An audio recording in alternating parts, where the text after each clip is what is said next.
Hello again, I'm Doug Smith. This is the 18 April 2014 edition of Portsmouth This Week, the voice of Portsmouth Town Hall. Special guest today is Kyle Hentz. Kyle is the new recycling coordinator for Portsmouth. Welcome to the show, Kyle. Thanks, Doug. Glad to be here. Could you start by explaining what exactly is the recycling coordinator and what do you do in town? Well, first off, this is the first time the town has had a recycling coordinator. And the job is a part-time job. I was hired last August, and it involves basically outreach efforts, education around recycling and reducing solid waste. We have a landfill in Johnston that's going to be full by 2034, 2035, at which point the costs for dealing with our waste are going to go skyrocketing. And so we have to be proactive now to reduce our waste, increase recycling. And that's my job, to do both of those things. Okay, now how do you relate to I know there's a recycling committee. Bob Gessler, I think, is the chair of that. That's correct. How do you relate to them? I attend all their meetings. We meet at 7 o'clock at the town hall. It's posted at the town hall. These meetings are open. And I also work, week to week with Bob on a bunch of different projects. We're collaborating. And I meet with the committee. Any major expenditures they vote on. I'm not actually a member of the committee, but I sit in and I give a report every month to the committee. Okay. Yeah, Bob mentioned a couple of things they have coming up for Earth Day, I guess, and things. On that, we had a town meeting, or a meeting in the town council of all the committees this past Monday, and Bob was explaining what the recycling committee was doing. Tell me a little bit about your background. And, like where you're from, education, et cetera, things like that. Well, I'm proud to say that my family has deep roots here in Portsmouth. My 6 or 7 great-grandfather was the first blacksmith on the island. Really? Yep. Wow. Came down with Anne Hutchinson, the famous Anne Hutchinson from the Massachusetts Bay Colony, and her husband and kids. And they settled the island with the help of Roger Williams, and he was the blacksmith here for a while. So I have roots here. Now, did he stay here, or did he go to Newport with the rest of the people that He left went the next briefly. year? He went briefly to Newport, Yeah. which is where I live right now. Okay. And then he followed Anne Hutchinson, went with her down to Throgs Neck. What is Throgs Neck? Oh, yeah. New York. Okay, in New York. And there was an Indian raid, Right. and he and his eldest son were killed. Oh, around the same time that Anne Hutchinson was killed, probably, right? Yes. Or was that another raid? No, Different raid? I think it was the same one. They actually survived the first raid, but they went back the next morning. They were on a boat off the coast. They went back into the fort to retrieve tools and things, and they were ambushed. Now, what was your relative's name? And Robert Maxson. was he one of the founders on the compact, do you know? Yes, if you look up on Wikipedia, Yeah. We got Aquidneck Island, if you look it up, Yeah. you'll see Okay. Maxson. Well, we had last year was our 375th, so we did a lot of background stuff all the way back to 1638. He is on the list. He was the blacksmith. His widow came back to Newport, and our family history is that she gave birth to the first European white child on the island. Really? Yeah. Wow. So you goes way back then. yeah. Now, yeah. how did you get into recycling, and what kind of educational background? What have you been doing? Well, I've always been a recycler and highly sensitive to the environment and tuned in and caring about the ecology and all of that since I was a kid. I've done a lot of sailing. I'm a professional sailor as well, so Okay. that's where I think I That's the developed. ultimate ecology machine. Yeah, Yeah. to be under the moon and stars under full sail is just spectacular, and you feel so connected to everything. Absolutely. And I think that instilled in me a great respect for nature, and so that's sort of the deep roots, I guess, if you want, of where I come from. I didn't study that per se in college. I went to college out west in Olympia, Washington, and I'm just a voracious reader and just have a lot of passion for doing what's right and taking care of our environment. Good. We need more people like that, I think. Tell me about your campaign, your recycling campaign. I've read some material on it. If you want to show that to the camera. This is a card that has all the do's and don'ts of recycling. And in nature, there is no waste is the theme. We launched the campaign, Portsmouth Recycles, last November. And we did a screening of a film called Trashed at St. Mary's Church in their new St. George's Cathedral, the new parish house there. We had 300 people come out on a Thursday evening in November, and it was a great success. We showed this film that talked about waste and plastics in the oceans and how it's impacting the food supply and tainting the food supply. Because it gets in the fish and so on. And anyway, it was a great success, and that's when I launched the Portsmouth Recycles campaign. Now, that film, it sounds like it'd be something that the public would be interested in seeing. Is there any way you could put that on public TV, or like Channel 18, There's a possibility we could get permission to air it on the station. That might be one way to... It's a good idea. You know, get the word out on Yeah, this we thing. did show it at Portsmouth High School to about 200 kids. So all told, about 500 locals have seen it. Well, that's a good group because they'll take it home to their families and talk about it. Yeah, and we got, the school now owns a copy of Trashed. They do? Okay. Yeah, it's a teacher that I work a lot with is Jean-Paul Arsenault. He just taught, he's teaching urban ecology right now, and he sponsored the Earth Day event yesterday, or the day before, at the school, Wednesday, yesterday, no, 2 days ago. And anyway, he's bought the copy of the film, and so it's going to be part of the curriculum there going forward the next couple of years. That's absolutely great, I think. Yeah. I didn't even realize there was a course called ecology or anything like that. There is today. When I went to school, I don't think we had anything like that. Definitely not. Well, that's great. I know one of the things you have is an art contest, and I know we have a lot of really artistic people in Portsmouth that love these kind of things. Could you explain the art contest a little bit? Before I do that, I just want to say the card that I just held up has gone out to every resident. But in the mail? Yes, every resident, 7,400 Okay, great. addresses plus in Portsmouth. The do's and don'ts, you can take a magnet and put it up on your fridge to remind you of what you should and should not recycle. Okay, we'll get into that in a few minutes because Great. I have a lot of questions of my own on that. So the art contest.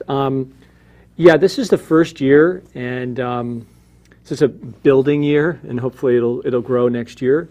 But I reached out to the school system and let them know that we're going to have a recycling-themed art contest to generate imagery, art, posters.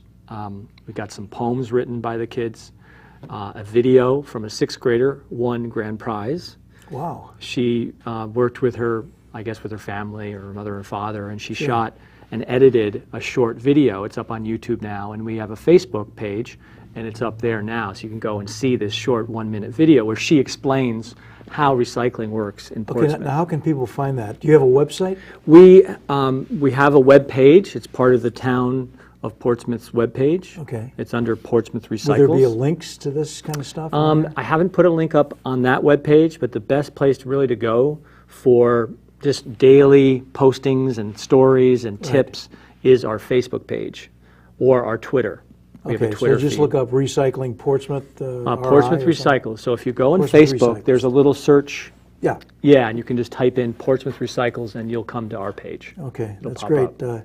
By any chance, did you get Rose Escobar involved in this at all? She's our go-to lady for the art department. I didn't know that, but not this year, but I'll make note of that and reach out to her for next year. Okay. Because it was a success. We got about 35 entries. Oh, so it's over already. It is over. We just announced the winners. But you're going to do another one of some kind next year, right? In the That's coming year? that's the hope, yeah. And the kids enjoyed it, and we've got some nice posters to promote a recycling competition that I'm launching next Tuesday on Earth Day. You know, and I noticed that, and Bob Gessler was saying we currently recycle 34% about or something. That's correct. And he indicated that was a pretty big jump over what we were doing several years ago. But he said we really have a long way to go. Mm-hmm. And I thought, for some reason, I thought we were doing pretty well with recycling in Portsmouth. But I would say that we are, but we're a long way from zero waste. By contrast, if you look at what's happening on the West Coast, for example, in San Francisco, they are up near 70%. But that's the West Coast. Come on. I know, but it's an aspirational goal. It's something that we're working towards. Sure. I mean, in nature, the theme of our campaign now is in nature there is no waste, because of the symbiosis between within this complex ecology. Yeah. And it's an aspirational goal and a challenge for us to work towards that. We're a long way from it, so we have a long way to go, but Now the point of that would be what? That everything somehow gets recycled so that nothing has to go into something like a landfill or whatever? Well, it either goes into landfills, which there's risks involved to our water supply, because no matter how careful you are about capping and containing it, there's also off-gassing of methane. A lot of that is captured and then burned for energy.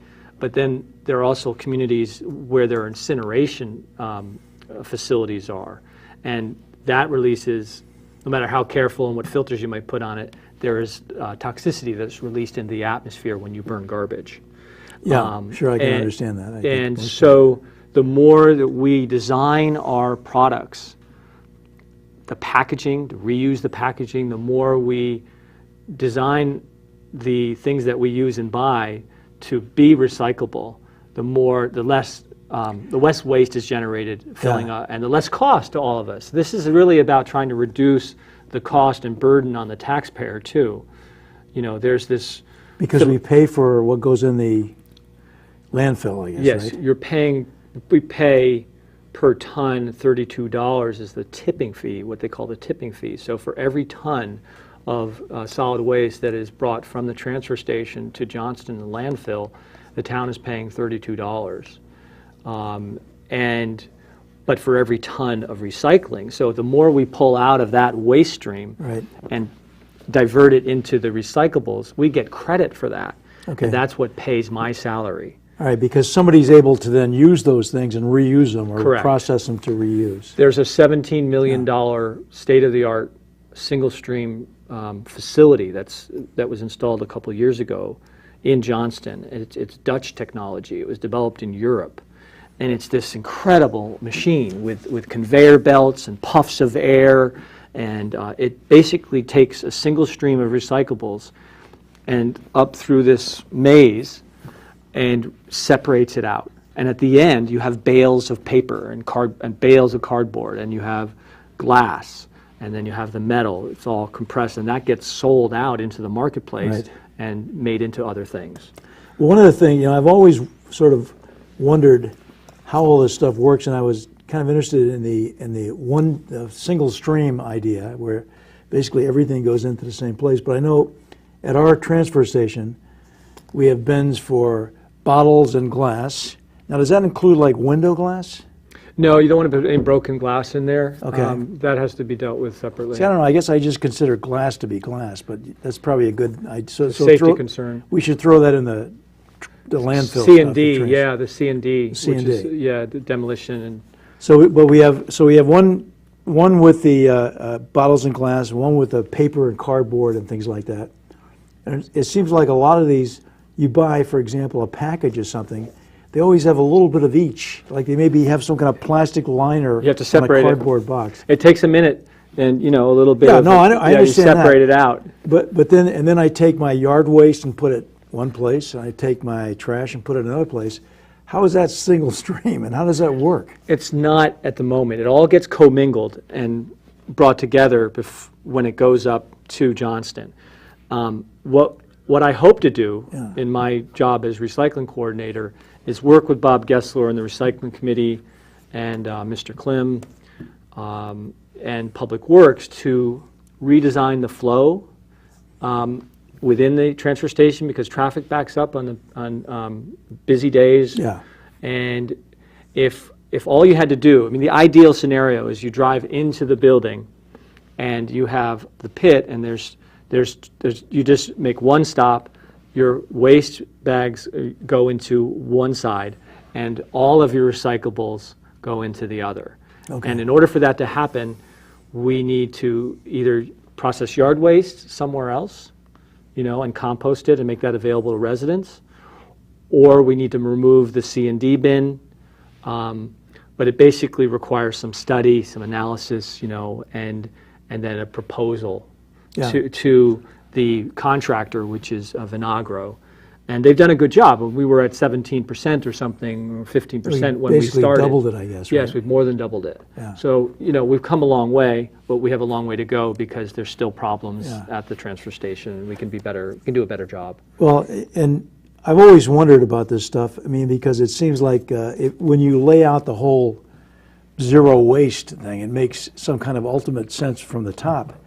But then you have to kind of wonder, because a lot of times I'm sure people are throwing bottles and cans and paper into the regular trash for the landfill sometimes.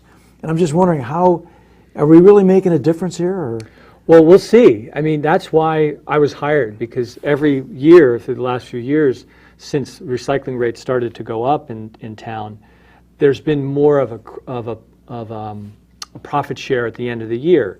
So that's gone into an account at the town hall, which is paying my salary, and it can only be used, that money only can be used to continue to grow, expand recycling and reduce waste. Okay, so that makes sense then. Now that I'm hired, I can do a lot of things that the committee maybe couldn't do in the past because I have a dedicated time and focus. Right. And so the hope is, through my efforts through social networking, Facebook, we have a Facebook page, now we have Twitter, we can slowly expand a circle that's sort of just following along, and people can get their questions answered about what can be recycled, what can't be, and we just sort of raise the bar and say, we can do better.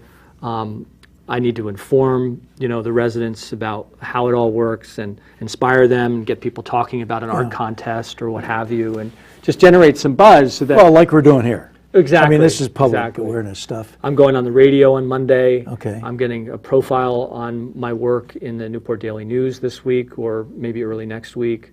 I'm in the Mercury this week. So this Earth Day thing this year has been a great opportunity to put the word out about Portsmouth Recycles. Okay, one of the things I've always wondered about too is where this stuff goes. So, I mean, let me just walk through the 4 categories of stuff that I take to the dump, okay? Mm-hmm. So I've got one bag of trash, that's, just garbage and stuff. That's going to go into the trash dump. Mm-hmm. I've got one of yard waste, old branches and stuff that we cut down. I've got bottles and cans, and I've got paper.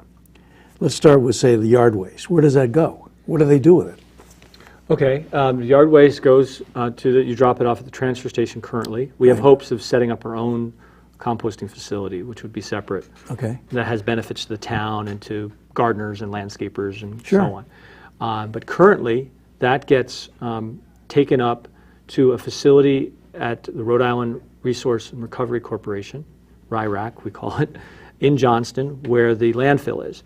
They have on their complex, they have this composting area, and all of that gets put into what they call windrows, so long rows, 10, 15 feet high, piled with yard waste collected from all over Rhode Island. Okay. That gets turned by machinery and aerobically with billions and trillions of bacteria. Okay, it breaks it down. It breaks down Yeah. into mulch, compost, and compost that we can go up, the town, if it's doing a landscaping project or beautification thing, Sure. can go up and get that stuff for free. Okay. You just have to pay for hauling. So that's how it works. Your yard waste gets is really composted. recycled then. It is. Made into It is. something you can use. Yep, it's composted basically, and then it's available for the town to use. Okay. Let's talk about bottles and cans. Bottles and cans, along with paper, along with bottles, cans, paper, all gets commingled at the station and compressed. Okay, so I put the bottles and cans and I put the paper in two it's separate separated things, in 2 different and then bins, they're put but together. then the guys at Vinagro will take that and move that into the one bin, the pit. We have Okay. to sometimes process yard waste in the pit, and other times the one side of the pit, the compressors, Yeah, okay. the compactors, will compact all of the recyclables. Okay. But they're dropped off separately. Ideally, it just all goes straight into a single pit that's dedicated for recyclables, but that's not how it works right now, because seasonally you have this bump, huge. It goes from small amounts of yard waste to lots of yard waste. Yeah. and that we need the compactor to handle that yard waste, so that it interferes with the flow. So we have to do a better job, or we have to redesign the flow at the transfer station to make it more efficient and easier for residents. Yeah. So that's one of my tasks. But it all gets commingled, compacted, and then the hauler, Vinagro, will take it up to Johnston, where we get credit for it. Okay, and they It weigh goes it, in- I guess, and Yeah, it's weighed. The trucks drive up onto a platform that weighs the load, okay. and then it is dumped into a huge pile outside this Now, large so building. this is now paper and plastic Everything and cans and everything bottles. commingled. It's all Okay. in one big pile, and then it's loaded up with a huge front loader onto a conveyor belt, and it goes through. I don't know how long it takes to go through this $17 million machine that separates. It's picked out, and Yeah, it's done by machine, not people? there are people that pick out the items that can't be recycled, and they stand there, and there's a constant flow in front of them. They work for hours on end. Wow. Yeah, and they pull out what cannot be recycled. So that's why it's really, think about them Yeah. next time you cavalierly throw something that you know shouldn't go into your bin. Yeah, right. There's someone up there in a $17 million facility that's eyes on that flow of recyclables, pulling out whatever you shouldn't have thrown in there. Yeah. Yeah, and so that's it. It goes through this very high-tech process where it's automatically separated, and then it gets baled and sold to buyers. And that generates income, and we get a profit, a share of that profit from the sale of the recyclables at the end. Yeah, and does that go on the internet, like all those papers and things like that? You know, I'm sure we throw in bank deposit receipts or stuff like that. Mm-hmm. I can't see that that'd be a big issue, because I can't imagine it's worth it for anybody to go through the trash. Well, these days you can't be too careful. Well, because we had in a that. way, Yeah. because people are always, people are getting their ID stolen, their identity stolen. Yeah. So that It does happen. Yeah. So you just have to be careful. I don't think it happens up at the recycling facility up there. Right. It's probably more likely to happen in Well, that's cities what I'm or in saying. your Somebody backyard or can something. buy it if it's shipped to Saudi Arabia or some other place. No, by the time it's compressed and everything, It's all mashed up, Yeah, yeah. yeah. Okay, And so they can go right to a processing plate. there's where no they- opportunity for someone to go and do something like Okay, that. It's that's more good to like- know. Yeah. You know, I'm not really a conspiracy theory, but I do believe there probably are conspiracies. But Sure. I've always wondered, though, if anybody's ever done an audit trail on these streams. Is And, you know, somebody sitting in their car watching the guy go to this thing and then follow it. In the old days, I think, it'd be reasonable to have doubts or concerns about Yeah. it. But because today, all of that recyclables, all those recyclables are cash. It's money. Yeah. And So people pay pretty close attention to it. Yeah, because it's part of their business model is to turn the recyclables into that cash. And so I called out of concern, well, what's happening at the Portsmouth High School, for example?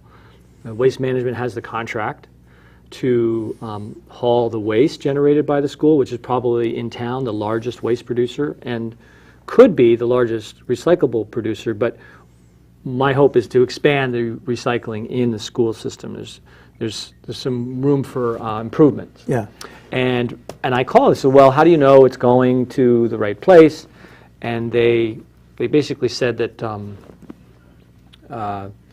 that they went out and checked, and there is a dedicated truck So that somebody picks up did recyclables. look and, yeah. Yeah, and it Yeah. does go down to Newport, Yeah. and Waste Management gets credit. So right Right. now, Waste Management takes that. So they have a vested interest in. We're not getting, the towns doesn't get credit for each ton that's generated by the school. So we may renegotiate our next contract with them in order that the town get credit for that.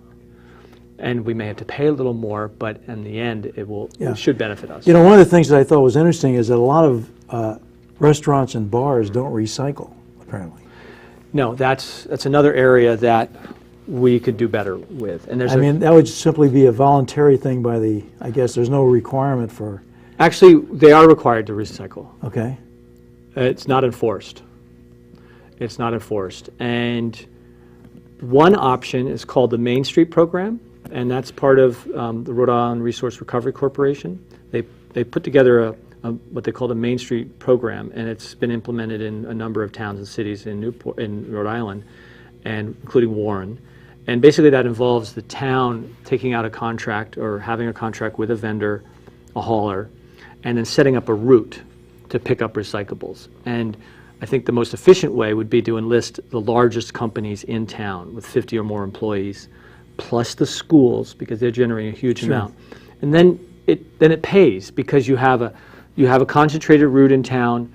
It's one day a week. Right, be worth somebody's. It's worth the time and energy and to get the credit for that recyclable load that's brought up to Johnston. So we're looking at trying to enlist some businesses, the larger businesses in that route, and then we would engage and we put out to bid to a hauler to give us a quote on what that would cost and see if the numbers work. Yeah.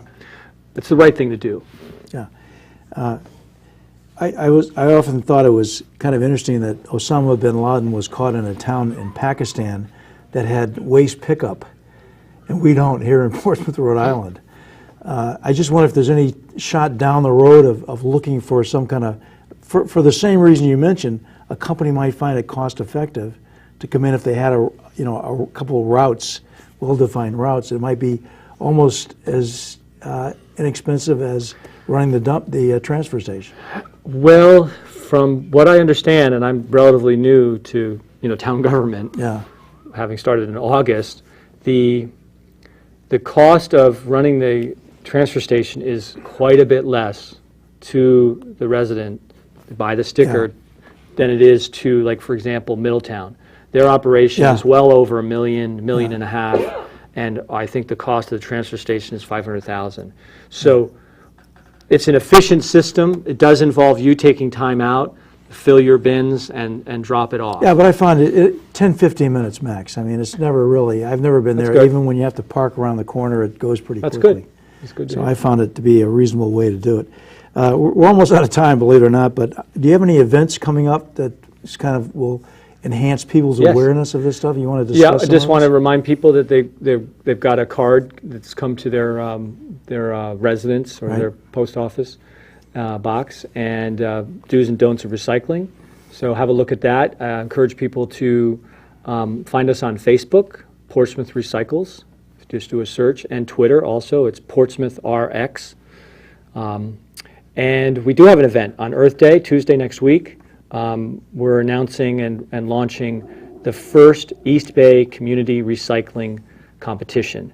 Bristol, Newport, Portsmouth, and Middletown are all competing, and we're going to be tracking the increases in recycling and the reduction in solid waste. It's the first competition of its kind in Rhode Island. That's a great way to do it, because we're very competitive in Portsmouth. Yes, so we'll see how we do. Especially when it comes to Newport. So we'll see how we do. Yes. Well, listen, I want to thank you very much for coming aboard. How can people reach you if they have any questions? You can reach me via email at kHentz@portsmouthri.com. Okay. And the website, our town website, has that information, okay, so including they phone go to the numbers. website and then click on your name, send you an email. Or Facebook page. Okay, great. Send me a message. Well, thanks for coming on the show. It's been very informative, and I look forward to working with you guys some more on some of these things. Thank you so much. My pleasure. Thank you, Doug. That's it for now. This is Doug Smith signing off, and I'll see you at the next edition of Portsmouth This Week.